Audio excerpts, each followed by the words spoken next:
ওমা কেমন আছো? এ নাও মিষ্টিটা নাও। ভালো, তবে এসব আনার কি দরকার ছিল? তা জামাই আসেনি? তোমরা কি সব কথা এখানেই বলবে? আমরা কি ঘরে যাবো না? কখন এসছি? দিদি, মা আমাদের মিষ্টিগুলো দিয়ে দিলে কেন? আমার জন্য তো কিছুই লাগলো না।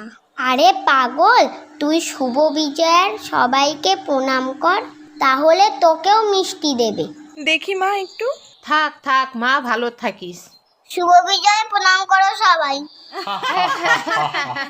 এ দিদি, কই মিষ্টি দিলে না তো? আরে সবাইকে পায়ে হাত দিয়ে আগে প্রণাম কর, তারপর তো মিষ্টি দেবে। থাক বাবা। থাক বাবা, তুমি অনেক বড় হও। ঠিক আছে, তুই ভালো করে পড়াশোনাটা কর। আরে দাদু ভাই, তুমি কুকুরকে কেন প্রণাম করছো? কেন, ও তো বললো সবাইকে প্রণাম কর, তাহলে আমাকে মিষ্টি দেবে, তাই করছি।